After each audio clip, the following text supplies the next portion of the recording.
Oke, terima kasih. Berarti hadiahnya tetap berlaku ya untuk yang tanya ya. Nggak boleh. Ya. Relaksanya nanti untuk apa alat peraga dibuang lagi ya. Kaget sampean ya. Kaget ya. Ada ke Ya, biar nggak ngantuk. Tapi itu bukan bully ya. Nah, itu bukan bully ya. Bukan itu atau itu adalah salah satu contoh supaya apa itu eustress ya, stres yang baik ya, supaya melek gitu ya. Kalau saya waktu nyetir gitu ya, ngantuk gitu ya di tol. Kadang-kadang istri saya itu ngagetin saya gitu loh. Sebenarnya bahaya ya, kan di tol ya. Tapi udah ngantuk-ngantuk gitu ya. Tapi dikuaketin, wah gitu. Kuaket saya, melek setelah itu enggak tidur lagi ya. Ya, tapi jangan sering-sering ya. Kalau nanti salah arah bisa bahaya juga ya. Tapi kadang-kadang hal stres itu diperlukan, tapi yang baik ya. Jadi kita sudah lihat tadi semua.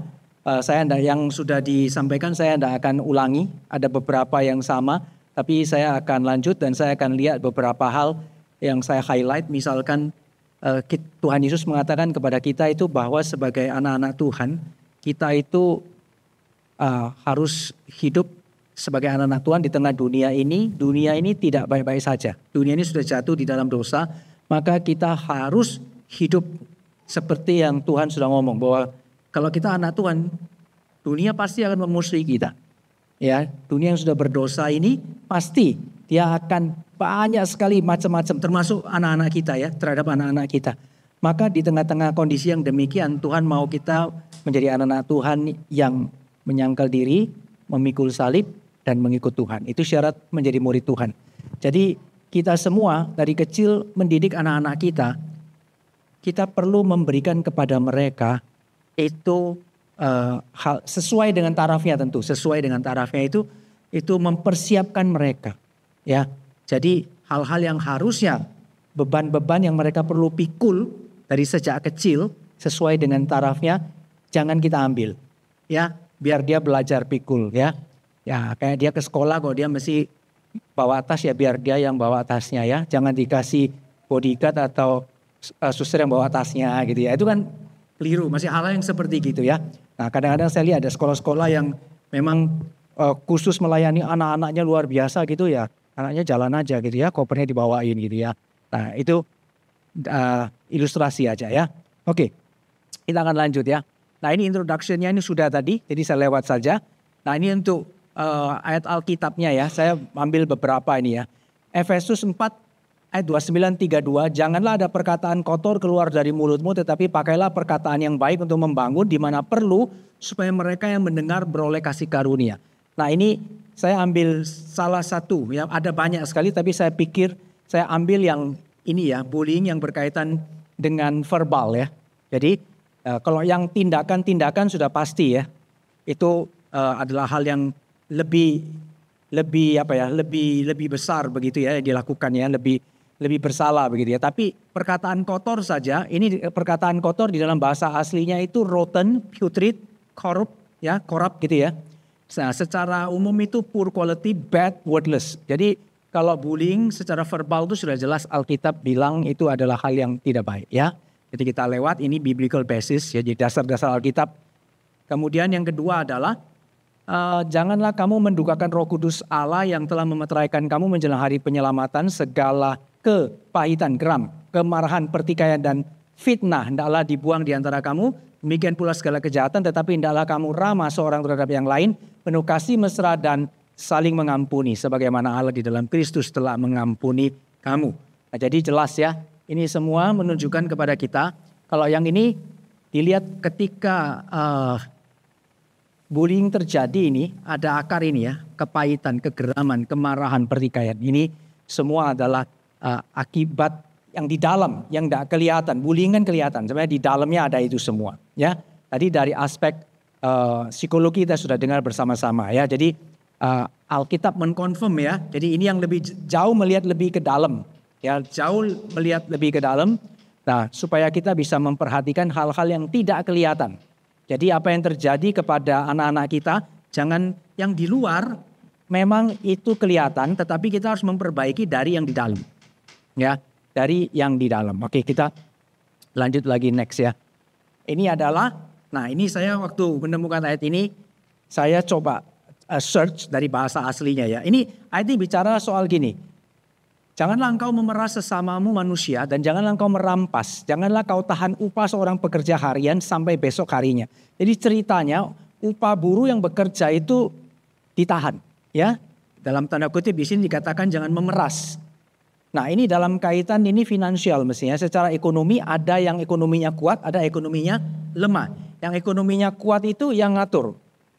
Yang ekonominya lemah itu udah berdaya. Jadi diapain aja ya sudahlah bagaimana lagi. Nah ternyata kata memeras di sana dalam bahasa aslinya, dalam bahasa Ibrani itu ya, asyak. Kemudian artinya itu sebenarnya adalah to oppress, diterjemahkan menindas. Dan kata bully itu diterjemahkan dalam kamus bahasa Indonesia adalah menindas. Nah jadi bisa kita katakan bahwa bullying terjadi karena ada pihak yang merasa dirinya lebih, tadi sudah ya, powerful gitu ya, lebih kuat mau menindas yang lemah. Dan Tuhan mengatakan ini adalah hal yang berdosa, yang bersalah. Oke, next ya. Jadi sangat jelas ini adalah dasarnya. Lalu apa kaitan bullying dengan suicide? Ini juga tadi sudah dijelaskan, saya nambah sedikit aja datanya. Ini dari Mental Health Commission of Canada. Ini mengatakan bahwa khususnya cyberbullying, termasuk bullying secara umum lah ya, tapi ini cyberbullying, victims are 2 times ya, more likely to attempt suicide. Jadi orang-orang yang mengalami bullying itu kecenderungan mereka, possibility-nya, kemungkinannya lebih besar akan berpikir untuk, wis aku suicide. Jadi serius ya. Jadi sebenarnya hal-hal yang sifatnya kita melihat, oh cuma bullying aja, cuma verbal, cuma di cyber. Ternyata itu sesuatu yang serius. Maka kita sebagai orang tua, ya kita berusaha untuk boleh melihat hal ini juga dengan serius ya. Oke, kemudian bagaimana sekarang ya? Alkitab melihat ini. Apakah suicide kemudian ini suatu dosa?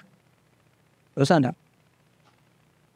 Bagaimana dengan kalau ini orang Kristen? Ternyata banyak toh orang Kristen yang juga ditemui ya suicide juga. Ya.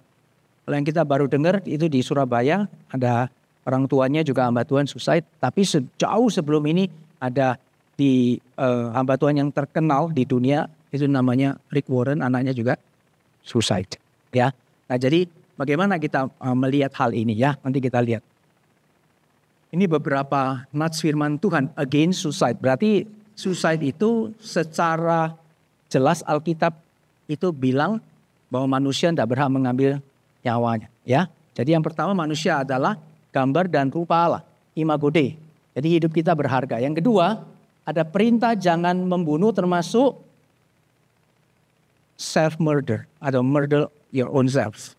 Jangan membunuh ya. Jadi termasuk diri sendiri itu kita tidak boleh ya. Tuhan sudah kasih ada waktu ya bagi kita. Misalnya di Ayub dikatakan iblis mau memberikan penderitaan kepada Ayub gitu ya.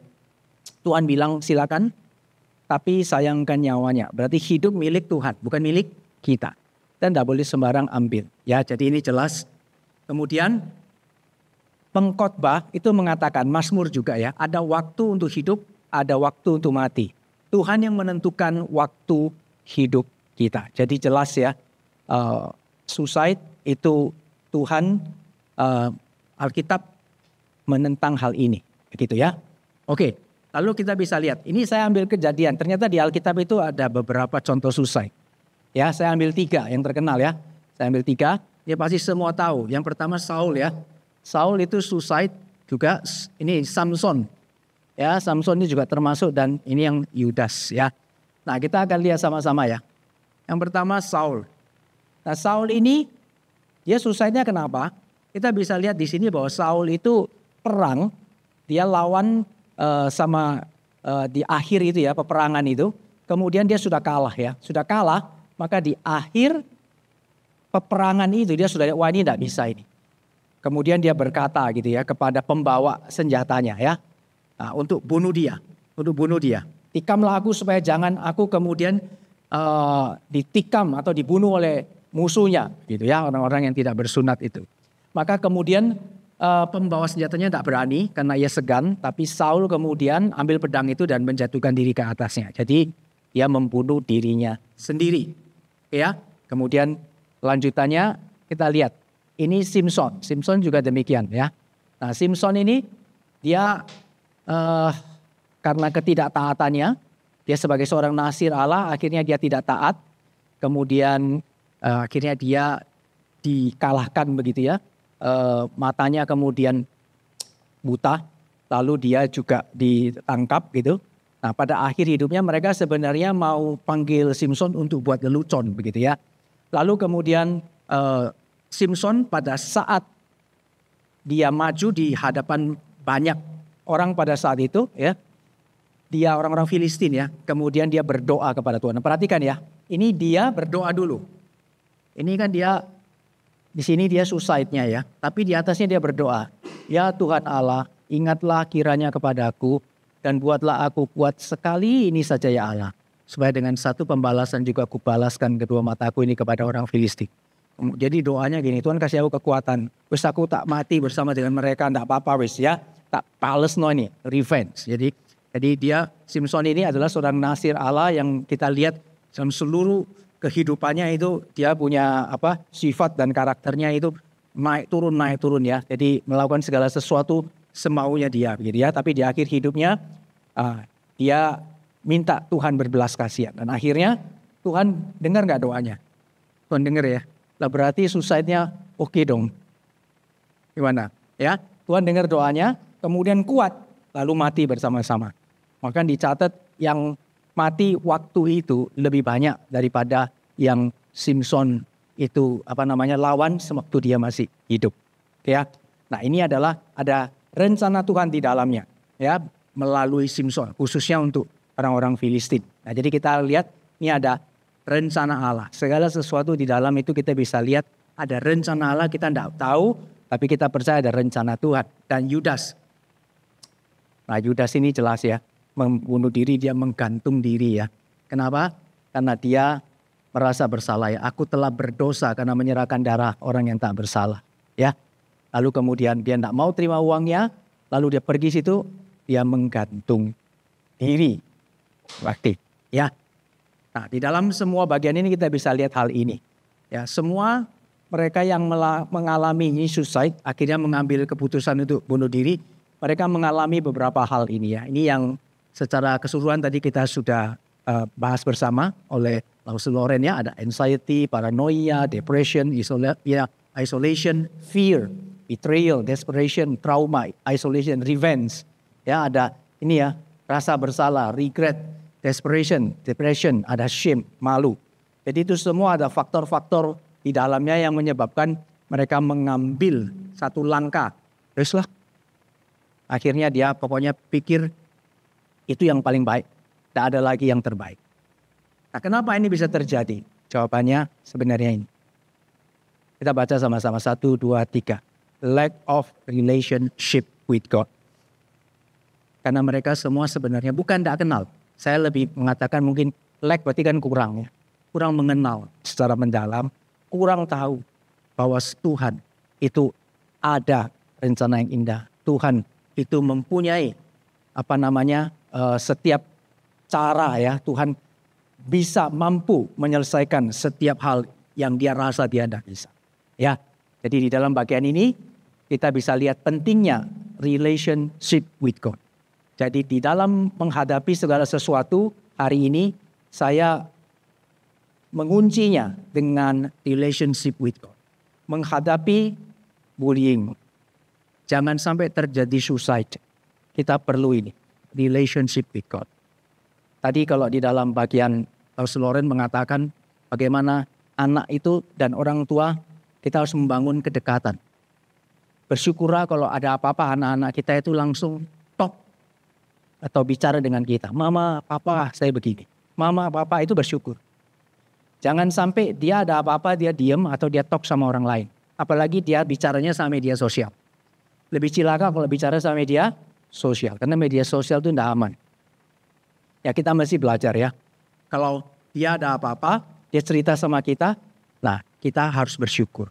Dan bagaimana yang kita usahakan adalah supaya anak-anak itu ada apa-apa dia harus langsung cari papa mamanya nomor 1. Nah oleh sebab itu papa-papa ya mama-mama yang hadir malam hari ini.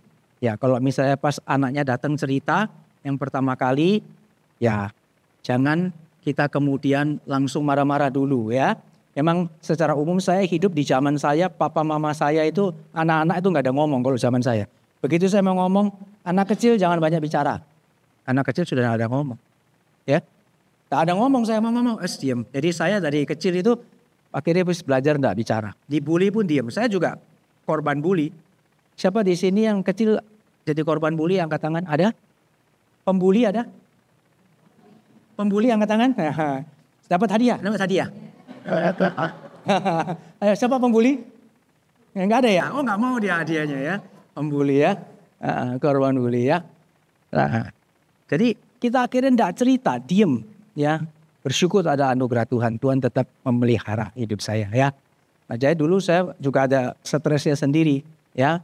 Nah, ada kesulitannya sendiri. Tapi bersyukur Tuhan pimpin ya. Ada anugerah Tuhan. Jadi nah kita lanjut ya. Nah sekarang suicide. Bertentangan dengan kehidupan, nilai kehidupan sebagai anugerah dari Tuhan. Ini beberapa summary ya. Kedua adalah merupakan problem moral yang serius, mental health atau depression yang tidak terselesaikan. Ya, jadi kalau sampai dia itu suicide berarti dia merasa tidak bisa menyelesaikan. Ada mental health. Kalau mental health mestinya butuh bantuan ya. Saya setuju tadi yang dikatakan Lause Loren, kita perlu cari it is okay to be not okay. Nah apa-apa ya papa mama. Kita kalau rasa memang kita nggak bisa, kita boleh terbuka ya cari bantuan ya. Tapi cari bantuannya yang counselor Kristen ya, yang Kristen. Kenapa? Ada value kekristenan di sana karena kekristenan itu bukan cuma bicara moral tapi spiritual. Kita bisa memberikan segala sesuatu secara moral tapi kalau enggak masuk sampai bagian spiritual yang ada pekerjaan Roh Kudus di dalamnya, maka itu enggak akan menyelesaikan dengan tuntas. Ya, jadi semua yang ada di psikologi itu tools, sarana, ya, yang boleh membantu. Tapi kita harus membawa anak kita itu berjumpa dengan penciptanya, penebusnya yang hidup, Tuhannya, yang boleh mengubahkan hidupnya sehingga dia itu boleh menemukan penyelesaian yang terbaik. Nah sebenarnya ya kalau anak-anak kita itu kita didik mereka dari sejak kecil, dia boleh mengenal siapa dirinya dan siapa Tuhan. Dan dia tahu dia berharga di hadapan Tuhan. Maka sebenarnya pembuli itu tidak bisa apa-apa.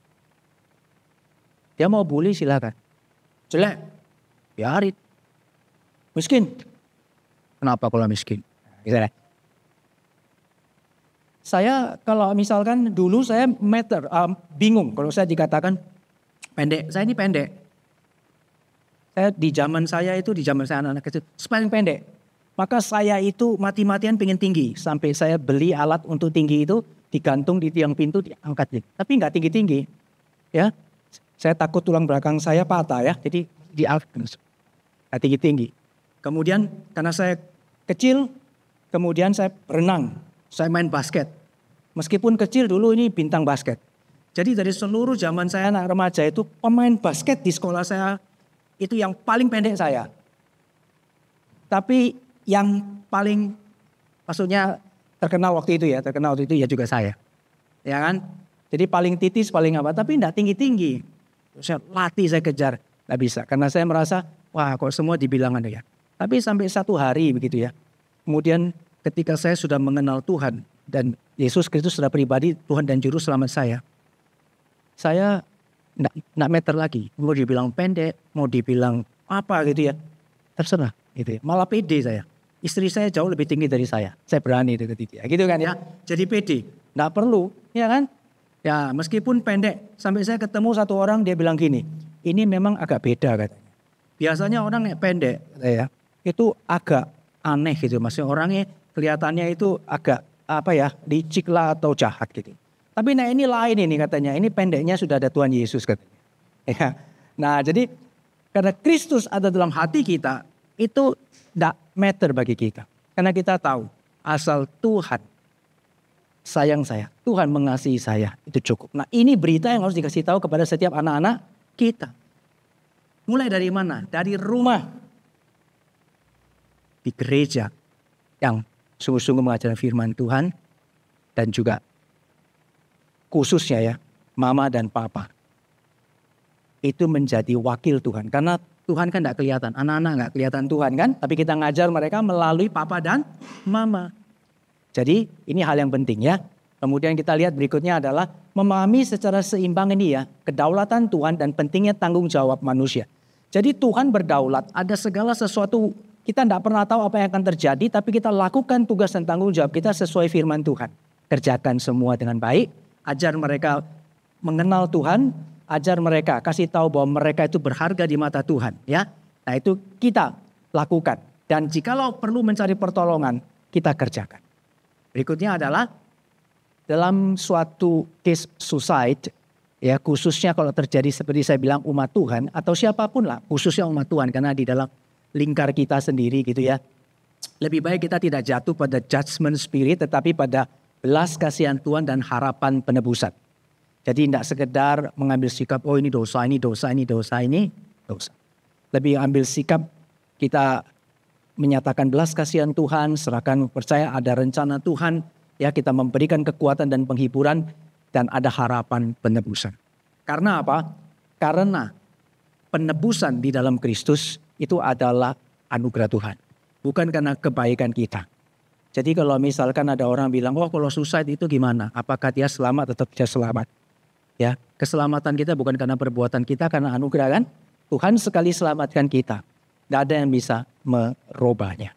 Alkitab sudah menyatakan keselamatan hanya karena anugerah. Ya. Nah sekarang gini, how to handle it ya. Ini dari sisi teologi ya. Both bullying and suicide. Saya ambil tadi ya, build a relationship with God. Saya ambil dua contoh. Pertama, learn from David. Ya, David ini juga dibully ya. David ini dibully. Jadi ketika Eliab kakaknya yang tertua mendengar perkataan Daud kepada orang-orang itu, bangkitlah amarah Eliab kepada Daud sambil berkata, mengapa engkau datang? Pada siapakah kau tinggalkan kambing domba yang 2-3 ekor itu di padang gurun? Perhatikan ya, ini bullying kakaknya sama adiknya ya. Kamu ini loh masih kecil, sekia kamu ini ngapain kesini? Orang lagi perang, pulang sana jaga domba. 2/3. 2/3 domba itu katanya. Kamu pulang aja jaga domba itu, kamu gak ada apa-apanya. Ya. Nah, kemudian Saul, raja itu juga dalam tanda kutip bullying David ya, Daud. Tidak mungkin kau dapat menghadapi orang Filistin itu sebab engkau masih muda, masih kecil kamu, Sekia, ya. Ya Sekia ini kalau orang Hokkien ini masih muda ya, masih kecil Sekia ya. Ya ternyata saya lihat kalau film Korea Sekia artinya kurang bagus ya.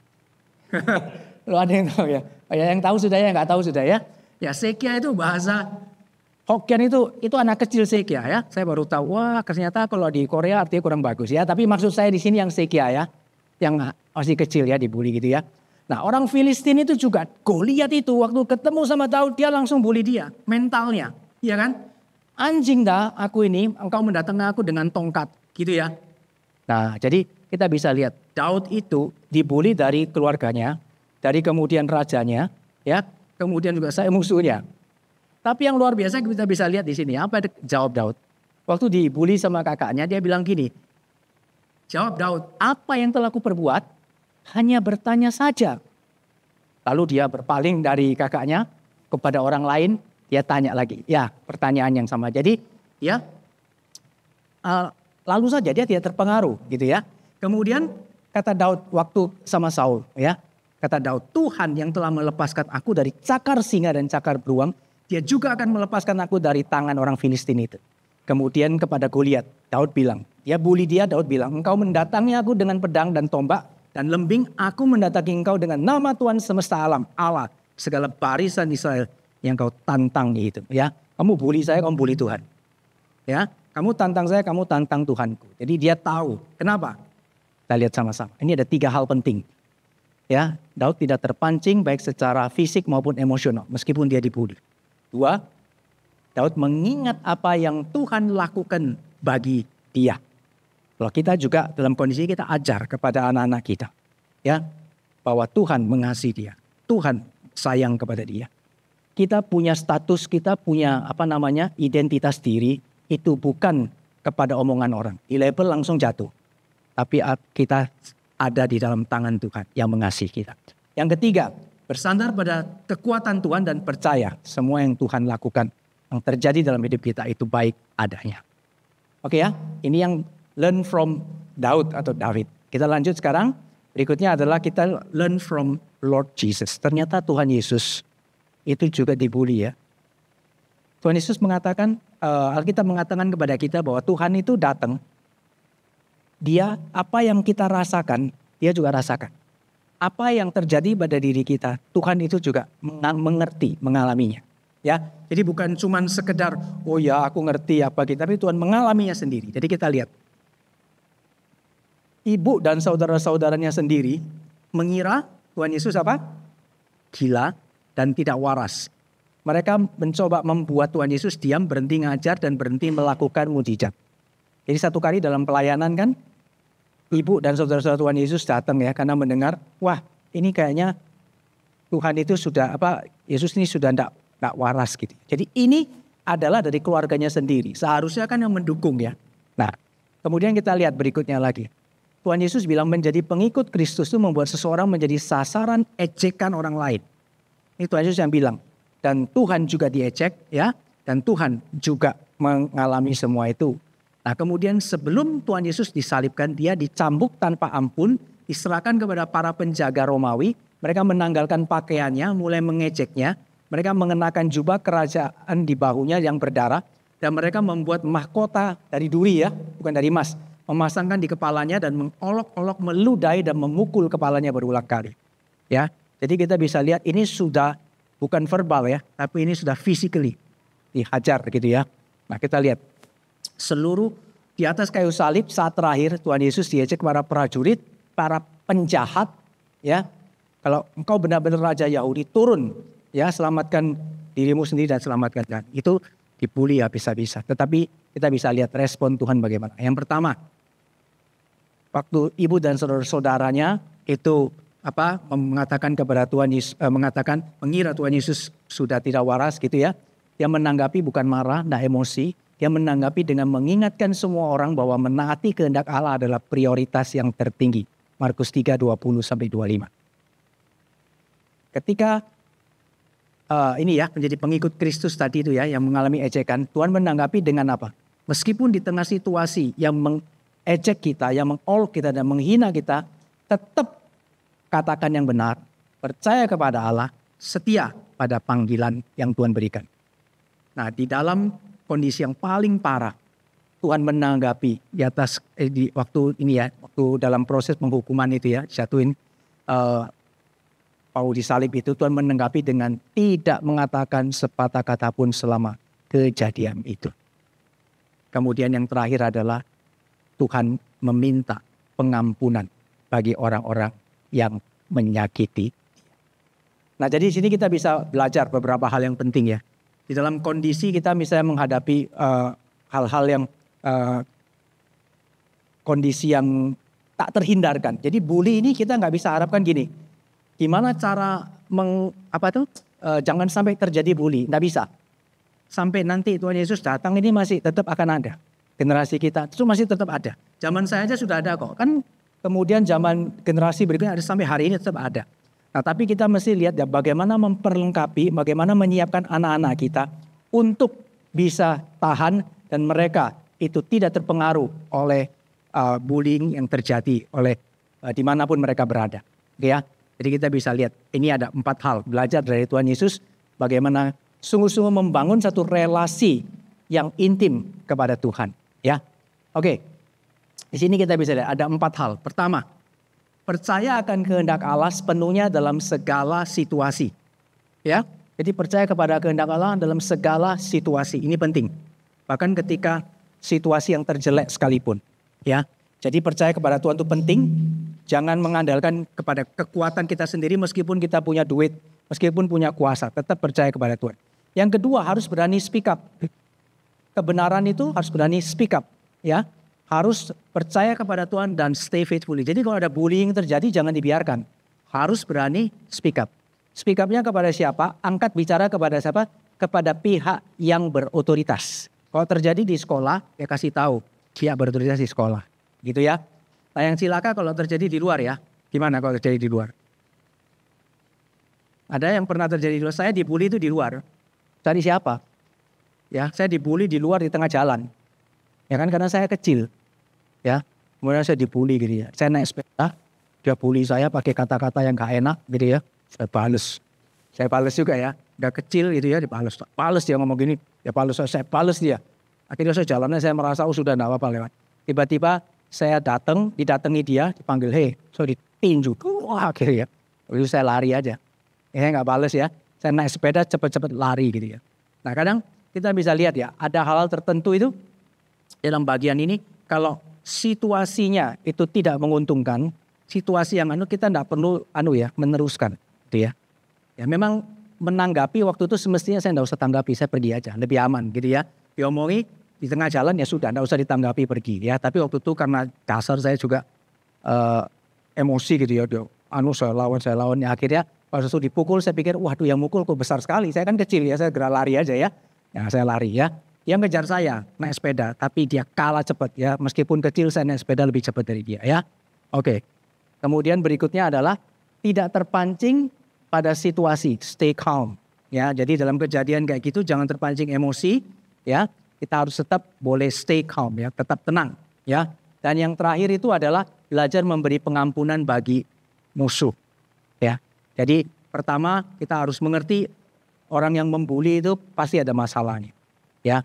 Ya bukan kita setuju sama dia, tapi kita belajar bagi anak-anak kita, ajar dia untuk boleh memberikan pengampunan. Ya, oke, sekarang kita lanjut ya. Bagaimana dengan pihak yang bully itu, apakah dibiarkan saya? Tidak ya. Speak up itu menunjukkan bahwa bukan membiarkan, tetapi harus bicara. Kepada siapa? Kepada pihak yang berotoritas sesuai dengan yang sepatutnya. Ini penting ya. Ini Alistair McGrath ini mengatakan gini, God's justice may not always be evident in our immediate circumstances. Jadi keadilan Tuhan itu pasti ada, tetapi tidak selalu kemudian secara immediate. Apa itu immediate? Langsung pada kejadian ini, langsung Tuhan menyatakan keadilan. Belum tentu ya. But we are called to trust. Tetapi kita dipanggil untuk percaya bahwa Tuhan adil dan He is at work to bring about ultimate justice. Jadi Tuhan pasti adil. Keadilan Tuhan pasti ada. Kita percaya kepada Tuhan, kita stay calm, kita trust semua yang terjadi dalam hidup kita itu Tuhan tahu dan Tuhan adil, kita lakukan our part. Ya. Speak up, berani untuk menyatakan kebenaran. Ya. Nah, di sini perlu ini bagian akhir ya, teamwork. Ini penting untuk dealing with bullying and suicide thought. Kita perlu teamwork, bukan kerja sendiri. Yang pertama pasti kita tahu ya, keluarga itu penting, gereja itu penting, kemudian sekolah itu penting, dan juga ini kita harus ada perhatian. Ini saya taruh bagian belakang sendiri ya. Ini ya, kita harus memperhatikan bagian ini. Media sosial itu penting. Jadi media sosial yang seperti apa, ada baiknya orang tua tahu ya, anak-anak konsumsinya apa. Ada baiknya ya. Bukan ada baiknya, harus ya.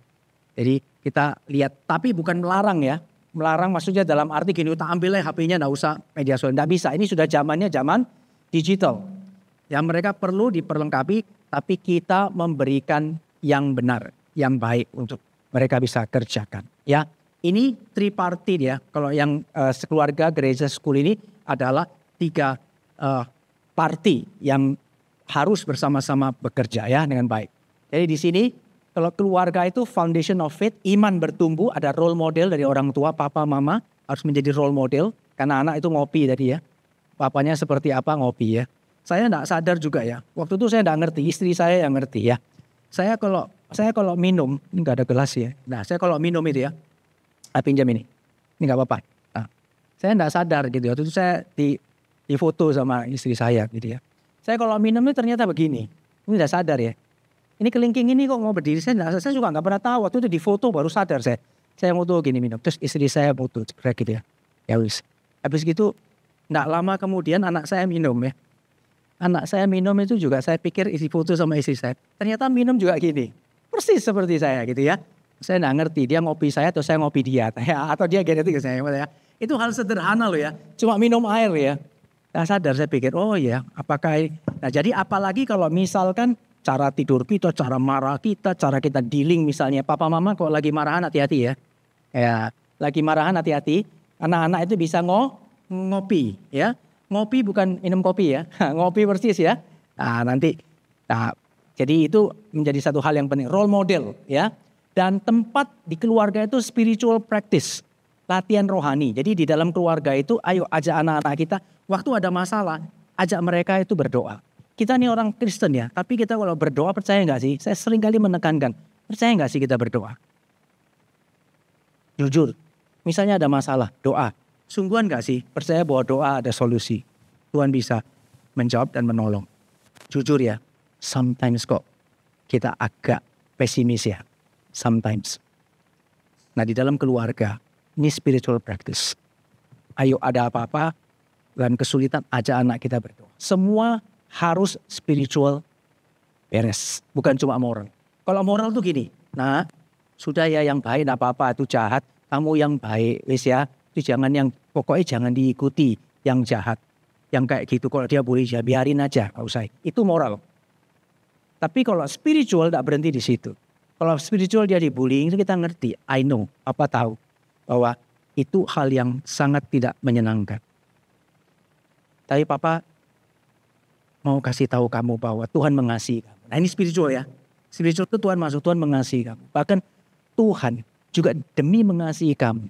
Tuhan itu juga dibully lebih parah dari kamu. Itu spiritual. Ajar dia mengerti di sana. Dari bagian sana mulai kasih tahu Tuhan mengampuni kita, kita belajar mengampuni.